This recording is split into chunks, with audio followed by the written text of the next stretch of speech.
Sejam bem-vindos. Começa agora mais um jogo económico. A partir de agora, pode seguir-nos no site ou nas redes sociais do Jornal Económico, mas também na Bola TV. Estádio cheio, bons resultados e uma comunhão entre clube e adeptos essencial para que o modelo de gestão resulte. A União de Leiria está de volta às competições profissionais e nesta edição do Jogo Económico vamos conhecer os segredos para o sucesso deste histórico do futebol português. Para já, dou as boas-vindas ao Jorge Faria de Sousa e ao Rodolfo Alexandre Reis e vamos sem mais demoras para o hat-trick.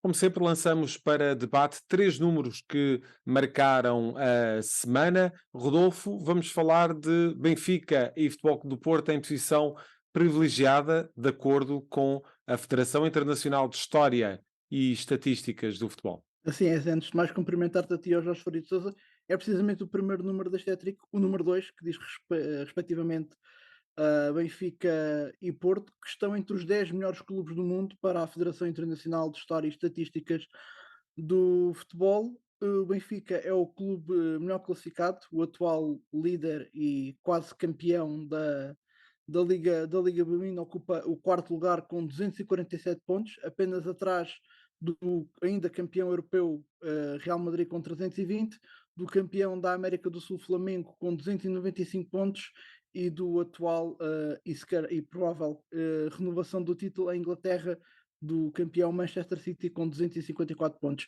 Já o Futebol Clube do Porto ocupa a nona posição com 219 pontos à frente do Manchester United e Bayern Munique. O outro grande do futebol português, o Sporting, é o terceiro clube que surge nesta lista, mas apenas no 24º lugar com 183 pontos. São naturalmente os rankings que nós trazemos semanalmente ao jogo económico, valem o que valem. Neste caso, é um destaque para dois dos três grandes do futebol português, Jorge, e de facto, apesar destas estatísticas muitas vezes estarem um bocadinho desfasadas da realidade, sabemos o que é a realidade do futebol português comparativamente com outras ligas europeias, com mais nome, com mais dinheiro, com mais capacidade de investimento, mas a verdade é que estes números são sempre interessantes para perceber a dinâmica dos clubes portugueses no contexto europeu. Eu acho que tem muito que ver, obviamente, também com os milagres que os vários treinadores, olhando para aquilo que são os orçamentos, de outros emblemas, de outras competições, quando comparados com a realidade do futebol português e mesmo dos três grandes, e quando observamos o comportamento de Benfica e Porto na Liga dos Campeões, também de Sporting Clube Portugal, que inclusivamente esta época eliminou o Arsenal na Liga Europa, como sabemos.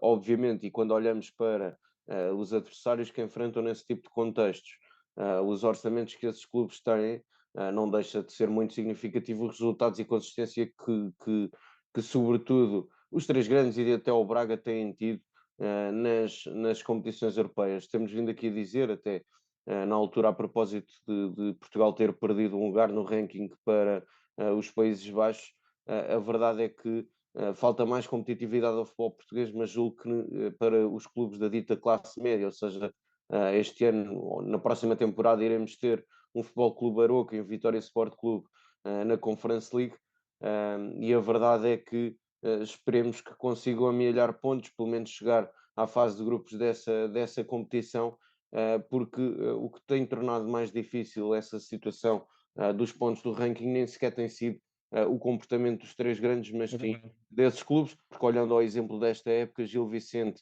e Vitória Sport Clube, por exemplo, não chegaram à fase de grupos da Conference League, portanto estando impedidos de somar pontos ao longo da época desportiva, e o que faz com que depois os pontos amealhados pelos três grandes e pelo Braga sejam divididos por quatro. Não deixa de ser, obviamente, significativo, olhando para os clubes que ficam fora deste top 10, deste top 10, um, Portugal ter dois clubes, ter no caso o Benfica e Futebol Clube do Porto, olhando para os orçamentos e para a capacidade financeira e até para os plantéis e para a valia dos plantéis de outros clubes que não entram neste top 10.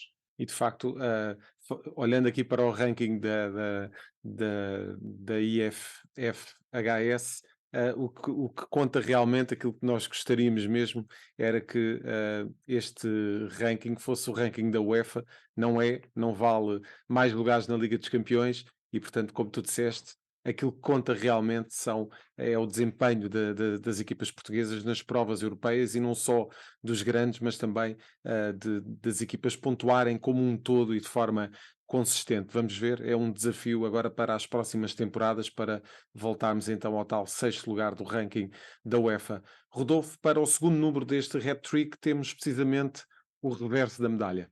Falamos do 61, que diz respeito ao número de jogadores que em Portugal vão receber o apoio do Fundo FIFA. Esta terceira fase deste fundo, que apoia atletas que não receberam os salários acordados com os respectivos clubes, vai abranger 225 jogadores, 61 deles ligados a clubes portugueses. Esta fase diz respeito a jogadores que pediram esse apoio durante o ano de 2021 num valor total de 4 milhões de euros e que vão ser distribuídos pelos 225 atletas. Em Portugal, os jogadores que vão receber este fundo estão ligados a clubes como o Desportivo das Aves, 19 jogadores, o União da Madeira com 18, Friamundo 8 e o Vitória de Setúbal também com 8 jogadores. Importa ainda referir que este fundo FIFA para jogadores de futebol foi um acordo firmado com a FIFPro, a Associação Internacional de Futebolistas Profissionais, desde 2020 e que dá este apoio financeiro a jogadores que não receberam os salários acordados com os clubes. O orçamento do projeto é de 14 milhões de euros e está dividido em 4 ciclos. E de facto, Jorge, temos aqui o outro lado da história.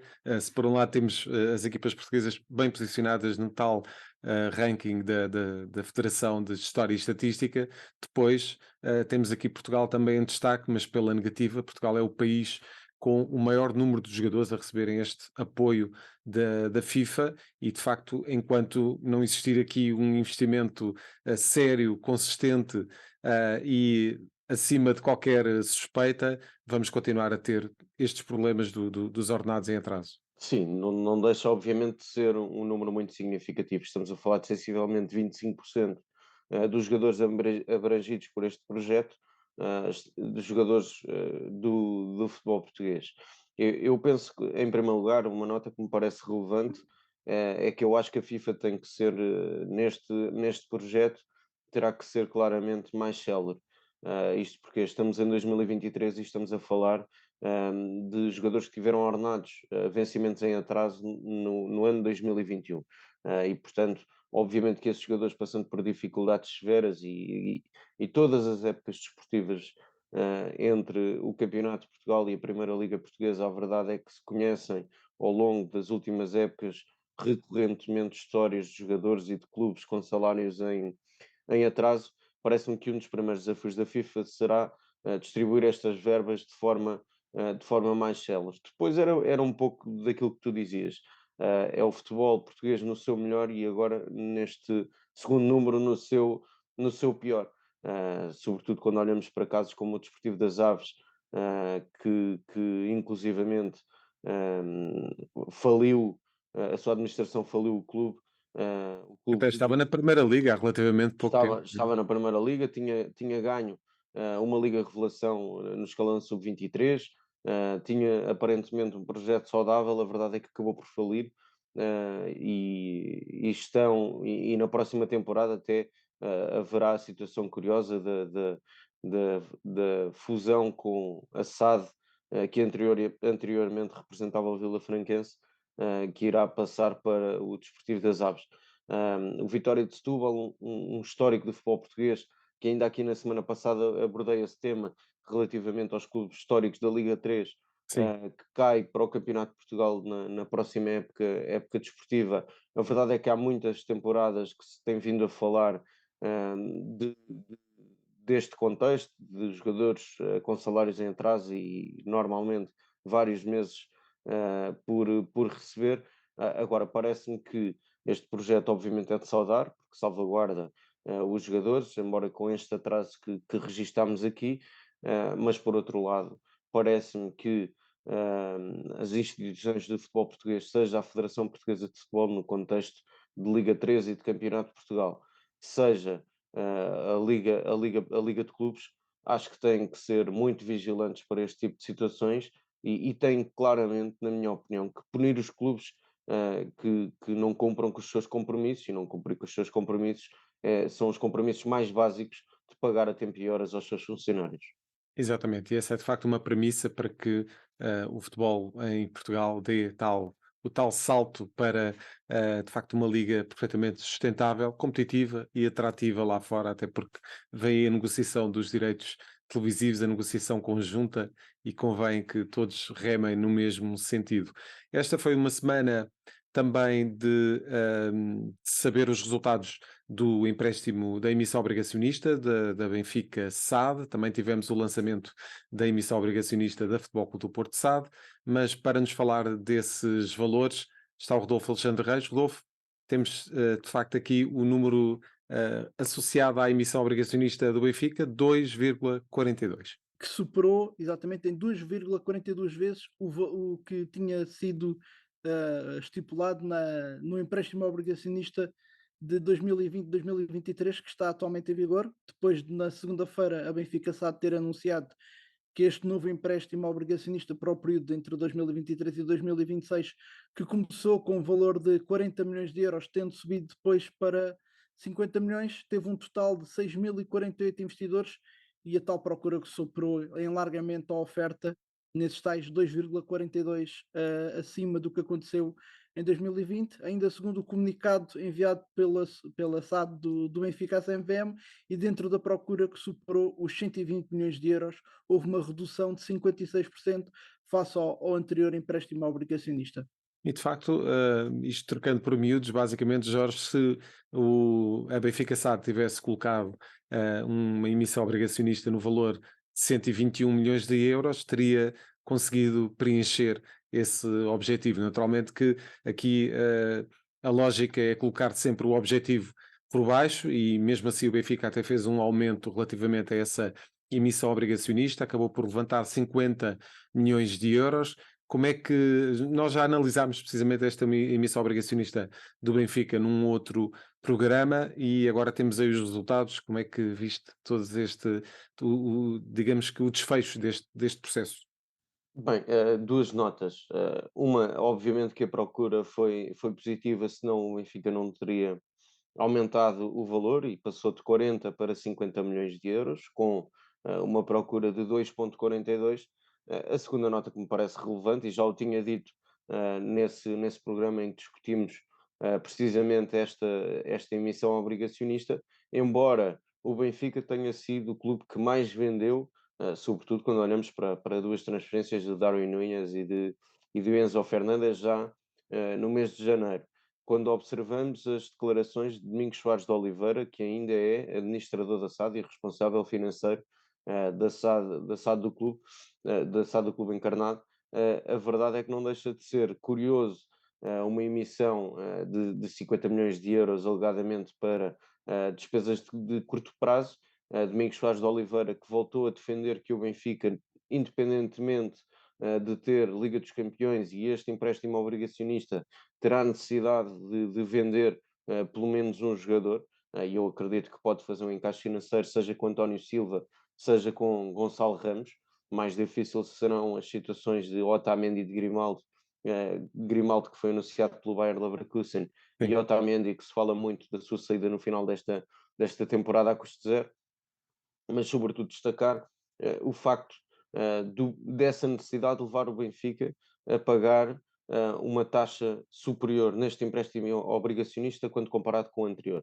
E, portanto, é mais atrativo para quem investe, mas necessariamente esta gestão de dívida por parte do clube encarnado da SAD acaba por ser mais onerosa para a própria SAD, uma vez que a rentabilidade para quem investe será superior. Muito bem, Jorge, muito obrigado pela análise neste hat-trick. Rodolfo, voltas para a semana com mais números nesta rúbrica do programa Jogo Económico. Vamos agora para a segunda parte para descobrir os segredos do sucesso de um histórico do futebol português. É já a seguir.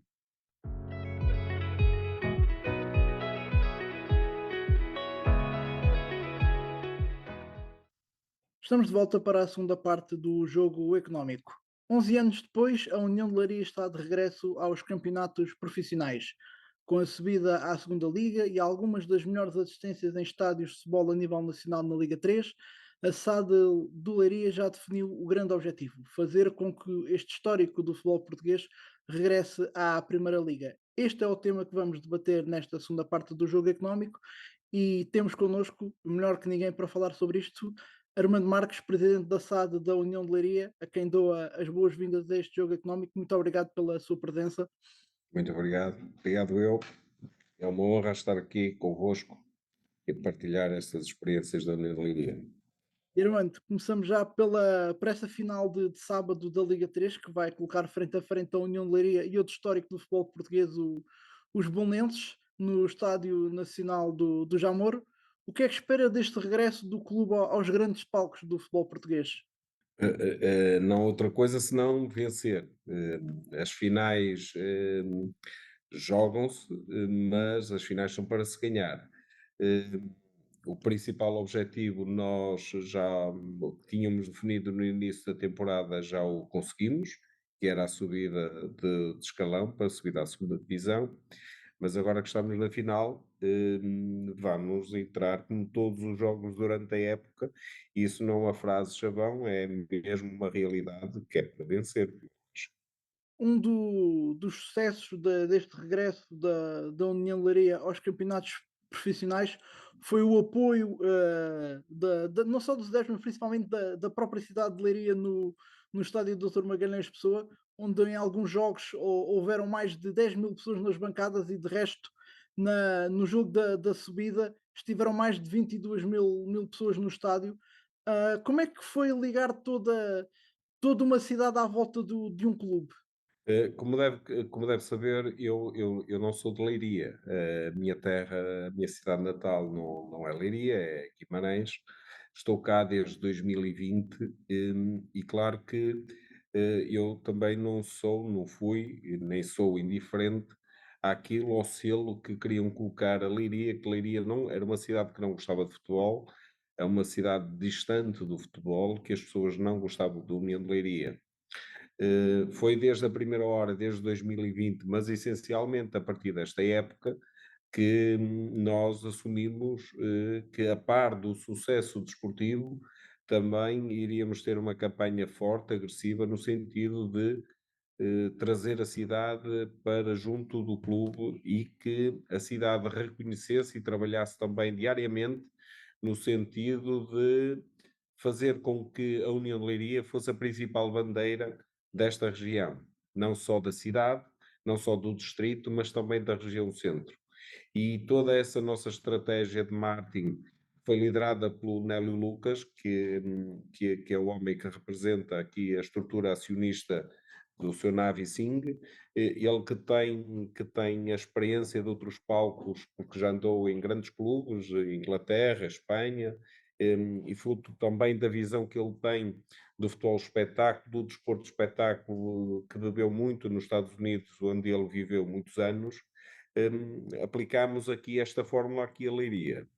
E isso foi um sucesso, como penso que toda a gente comprova.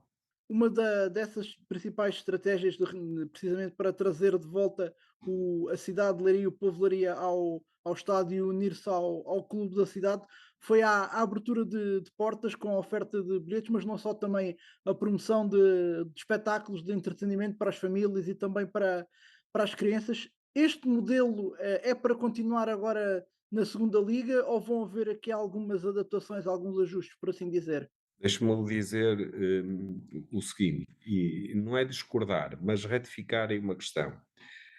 Nós não oferecemos bilhetes, nós oferecemos um espetáculo. Uhum. E é assim que nós visionamos a coisa. Nós não olhamos para o futebol como algo, em primeiro lugar, futebol é uma atividade económica, ponto, porque é. Tem tem várias diferenças em relação às outras atividades económicas, porque é algo que move as pessoas, que é a paixão que eles têm por este desporto e pelo clube em si.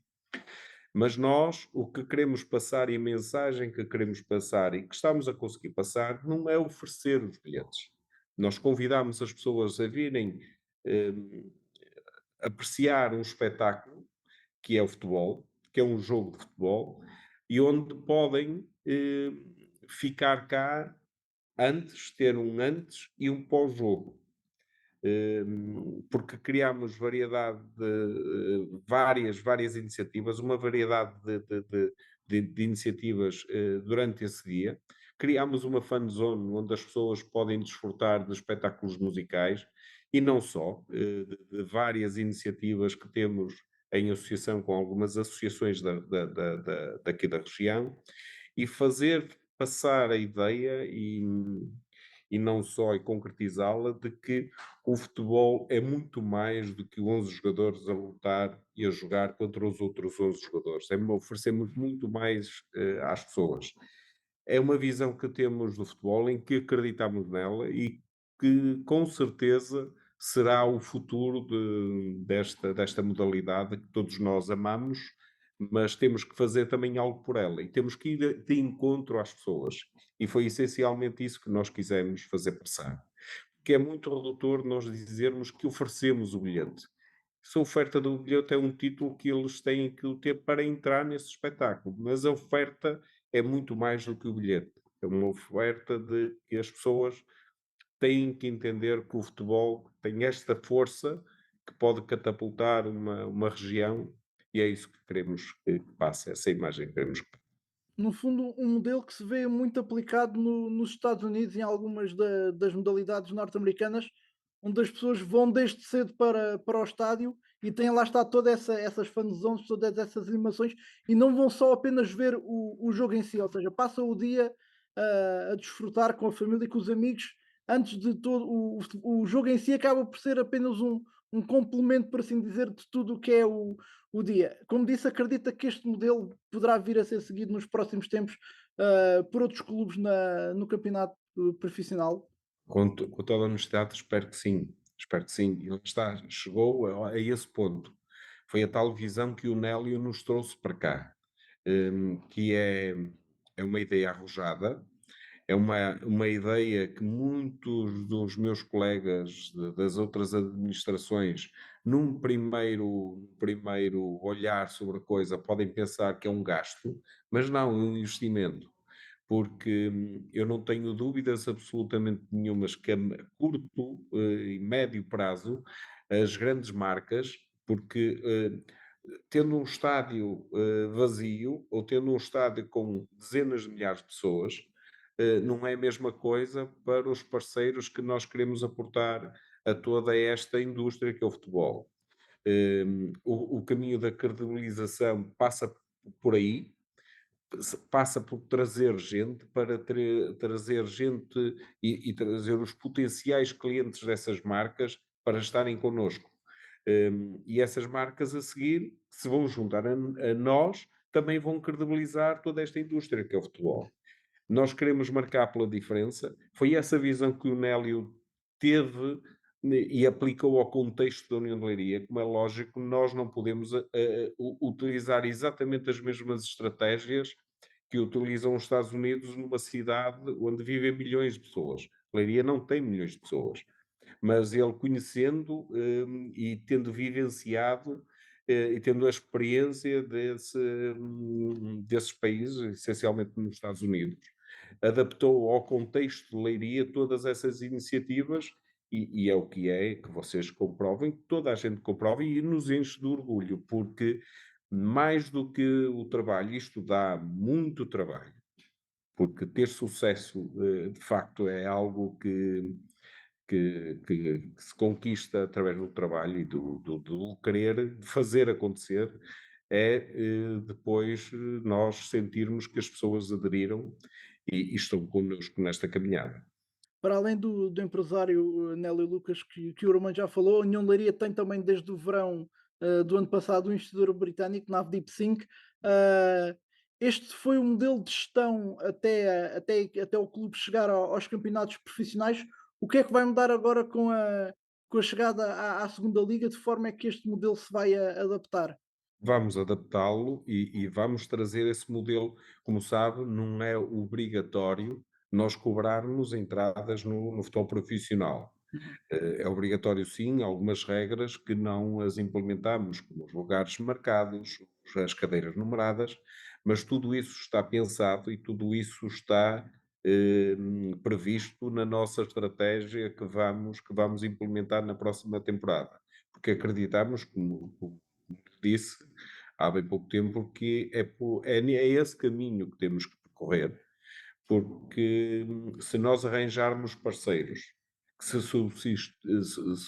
substituem às pessoas, no sentido de financiar todo esse espetáculo, porque repare, não é significativo o montante eh, que o público paga nos clubes com a dimensão da União de Leiria. Eu a experiência que tive no passado, nos orçamentos que fazia durante as épocas, essa receita, e era um clube que tem dimensão e que os associados e que os adeptos vão em grande número para as bancadas, isso no resultado final do orçamento pesava cerca de 5, 6% na receita bruta anual. Se nós pensarmos que esse valor vamos investir no sentido de trazer gente e trazer novos players e novas marcas que fiquem associadas a nós estamos convictos de que a médio e longo prazo isso terá um retorno, mesmo económico ou financeiro, considerável. Não só para o clube, mas também para a cidade, que acaba por agregar todo este modelo. Exatamente, porque eu acredito e comprovo isso, de que, e se fizermos um pequeno exercício, e é um desafio que nós vamos lançando até aos autarcas locais, não só de Leiria, mas toda esta região, porque repare, promover uma terra custa milhões de euros, através de programas, de iniciativas que possam ter, e a muito custo e com grande esforço, eh, em algumas iniciativas, até vai lá a comunicação social, quanto mais não seja a local. E repare, um clube que esteja na Primeira Liga, em Portugal, bem ou mal, e não é isso que estamos a discutir, com mérito ou sem mérito, uma coisa é certa: todas as televisões, todos os jornais, toda a comunicação social em geral, tudo está lá e quer ter notícia. E fala e tem páginas consecutivas diariamente, é notícia diariamente, alguns pelas boas e más razões, mas normalmente pelas boas razões, e colocam efetivamente essa terra no mapa. E Leiria, que é uma capital de distrito, e se repararmos em termos geográficos, Leiria está localizada no futebol entre dois eixos importantes, que é Lisboa e Porto, embora muito mais próximo de Lisboa do que do Porto. Mas se reparar, e se fizermos esta análise, entre Lisboa e Porto existe o Arouca na Primeira Liga. Ok? O que quer dizer que nós para norte temos 250 quilómetros para conquistar e a sul temos mais 100 quilómetros. Em termos de conquistas, há muito quilómetro para conquistar. E nós vamos querer marcar a posição e dizer presente, nós somos a bandeira desta região. E queremos fazer a bandeira desta região. E até por tudo isso que acabou de dizer, o Armando Marques já assumiu em outras entrevistas que a União de Leiria na próxima temporada será um dos candidatos a subir à primeira liga. Isto vai necessariamente requerer um maior investimento do plantel. O que é que vai ser necessário para que o clube consiga atingir esse objetivo? Além de eu ter afirmado isso, é algo que não aparece do nada. Eu digo isto de forma convicta porque as pessoas que aqui estão, e com todo o respeito que tenhamos pela União de Leiria, mas principalmente pelos nossos adversários, as pessoas que cá estão desde o verão, mas mesmo antes de cá estarem, eu próprio não vim de Guimarães para cá para ser dirigente de um clube da Liga 3, por todo o respeito que eu tenho pela Liga 3, que acho que é uma excelente competição que promove muito bem o futebol. Mas Leiria tem, pelo seu historial e por aquilo que Leiria representa nesta região, a obrigatoriedade de quem está à frente destes destinos de assumir isso. Desde a primeira hora foi assumido de que a União de Leiria iria estar no mais alto patamar do futebol português. E isto não é uma questão temporal, é uma questão de que se estamos na Liga 3, a ambição é subir para a Liga 2. Já é um facto, já é factual, estamos na Liga 2. E estando na Liga 2, se o nosso patamar é chegar ao mais alto patamar do futebol português, é assumirmos uma candidatura sempre para a Liga 1. Se vamos conseguir ou não, vamos tentar ser o mais profissional possível, o mais competente possível para lá chegarmos rapidamente. E é para isso que nós trabalhamos, é para chegar ao mais alto patamar do futebol português, que é a Primeira Liga.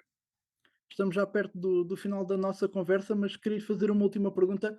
Foi um caminho de 10 anos desde que a SAD da União Leiria foi extinta em 2012 e até chegar agora novamente aos campeonatos profissionais. O mais difícil foi feito durante esta travessia desta década ou o trabalho duro vai começar agora com o regresso aos campeonatos profissionais? Olha, vou aplicar também aqui uma frase que é um chavão que disse: se fosse fácil não era para nós. Nós não estamos a contar com facilidades, nós estamos a contar não com dificuldades, mas que o trabalho será duro e temos que ser muito competentes para conseguirmos os nossos objetivos. É por isso que trabalhamos todos os dias. Em relação à questão temporal, de ser muitos anos que a União de Leiria tentava e não estava a conseguir. Como sabe, eu estou aqui desde 2020, mas de facto já conhecia o historial. A União de Leiria esteve quase, durante anos, a conseguir o objetivo, não foi conseguido. Conseguimos este ano, com várias vitórias, dentro e fora de campo, como disse, e sim, nós vamos assumir as nossas responsabilidades, assumir aquilo que queremos para a União de Leiria, prosseguir e, se Deus quiser, lá chegaremos. Armando Marcos, agradeço-lhe mais uma vez a sua Muito presença obrigado. neste jogo económico e certamente voltaremos a falar numa próxima oportunidade e as melhores felicidades para o regresso deste histórico do futebol português da União de Leiria aos campeonatos profissionais para a próxima temporada. Ok, muito obrigado e boa tarde. Já a seguir, na terceira parte do jogo económico, fique com as escolhas da semana.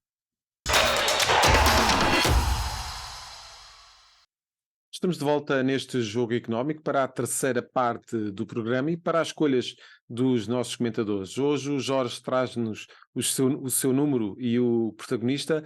Começamos precisamente pelo protagonista, Jorge, Barcelona, Xavi Hernández. Sim, porque eu acho que o mérito deste, em primeiro lugar, dizer que, como sabemos, o Barcelona venceu por 4-2 em casa do Espanhol. Aliás, um jogo marcado por um episódio de violência e com uma invasão de campos adeptos do clube do Espanhol de Barcelona. E, portanto, em primeiro lugar, uma nota extremamente negativa para esse facto e o que levou os jogadores do Barcelona depois de terem vencido o derby de Catalão, acabaram por ter que fugir e retirar-se para o balneário e, portanto, uma nota negativa, obviamente, para qualquer tipo Sim. de episódio deste género, mas sobretudo destacar, porque eu acho que é muito fruto do trabalho de Xavi. Acho, para muita gente que duvidou no início, a verdade é que a direção do Futebol Clube Barcelona continuou e manteve a sua aposta a Xavi Hernández, apesar de todas as dificuldades financeiras, como sabemos, e com o anúncio de novos patrocinadores, a venda dos direitos de televisivos e dos direitos de imagem do clube, nomeadamente ao Spotify, o naming do estádio, acabaram por fazer alguns encaixes financeiros. Vão recordar que há sensivelmente um ano discutíamos aqui no jogo económico uma dívida colossal de 1.000 milhões de euros, mas independentemente disso, a verdade é que o Xavi foi-lhe dado tempo, fez uma época positiva, com exceção da Liga dos Campeões, onde, como sabemos, caiu para fora das competições europeias num grupo que tinha o Inter, que será o protagonista do meu número, mas sobretudo destacar esse trabalho que foi feito acabaram por ser campeões, campeões espanhóis, relegando Atlético de Madrid e Real Madrid para o segundo e para o terceiro lugar, respectivamente. E sobretudo o Xavi teve o mérito de construir um plantel, na minha opinião, com qualidade, com alguns jovens a aparecer. Pedri e Gavi acho que serão dois médios para o futuro do futebol mundial. E obviamente teria que destacar aqui, quando olhávamos há um ano atrás a probabilidade de termos um Futebol Clube Barcelona campeão espanhol, a verdade é que muito poucos acreditariam, e eu acho que há muito mérito do seu treinador, e pela forma como construiu o plantel e pela forma como foi orientando a sua equipa até ao final da temporada. E de facto, desportivamente, as coisas estão a correr bem em Barcelona. O problema vai ser, efetivamente, resolver os problemas fora de campo, e existem muitos e muitos desafios para que este Barcelona se volte a reerguer como um gigante do futebol europeu. O Real Madrid parece que esteve um bocadinho mais distraído com a Liga dos Campeões e joga hoje. Nós estamos a gravar uma quarta-feira, joga hoje a segunda mão da meia-final da Liga dos Campeões. Passamos para o finalista que já se conhece da Liga dos Campeões. É a tua escolha para número esta semana, Jorge? Sim, mas já agora, e já que falaste de Real Madrid, Sim? dar uma nota extremamente positiva, porque quando falámos quando falei desses atos de violência e essa invasão de campo dos adeptos do Espanhol, depois de terem sido derrotados por 4-2 e terem permitido o título à equipa blaugrana, o Real Madrid deu os parabéns ao Barcelona. Eu acho que deve servir de exemplo quando olhamos para os outros comportamentos até aqui em Portugal. E o último fim de semana foi marcado por comportamentos nos bancos de suplentes. Já tinha sido há 2 semanas no Estádio da Luz no jogo Benfica-Braga. E de facto acho que as equipas técnicas e quem está no banco de suplentes deve ser ou severamente punido ou começar a comportar-se como deve ser. O meu número é o 13. 13 Sim. anos depois o Inter de Milão regressa a uma final da Liga dos Campeões, depois de liderados por José Mourinho. E é curioso pensarmos que Inzaghi já esteve para sair ao longo desta temporada em várias ocasiões, acaba por conseguir eliminar o seu eterno rival. Deixaram pelo caminho o Milan, numa primeira mão venceram por 2-0 na noite de ontem, jogando em casa, voltaram a vencer com um gol de Lautaro Martinez, e não deixa de ser histórico para o Inter, depois de uma época tão difícil ao nível interno, ter conseguido estar na final, e agora esperará adversário. De resto, dizer que me parece, olhando para os outros plantéis, independentemente do Nápoles, na minha opinião, ter sido um justíssimo campeão, eu acho que o Inter é da Série A o plantel mais forte, e acabaram na Supertaça, na Taça de Itália e na Liga dos Campeões fazer jus à qualidade do plantel que têm. Esperarão pelo adversário dessa final antecipada entre Carlo Ancelotti e Pep Guardiola, que se irá realizar hoje entre Real Madrid e City. Depois de uma primeira mão extraordinária com empate a um golo no Bernabéu, veremos o que é que ditará o jogo em casa dos Citizens. E vamos ter com certeza uma grande final. Quem sabe no Estádio da Luz a UEFA pondera essa possibilidade, tendo em conta a enorme incerteza em que está mergulhada a Turquia depois das eleições, um processo eleitoral que ainda se vai estender para uma segunda volta, e a UEFA aparentemente já terá o Estádio da Luz reservado para ser alternativa precisamente à Turquia para receber a final da Liga dos Campeões. Jorge, muito obrigado pela presença neste Jogo Económico. Voltas para a semana, sempre com os números que contam dentro e fora das 4 linhas. Até para a semana.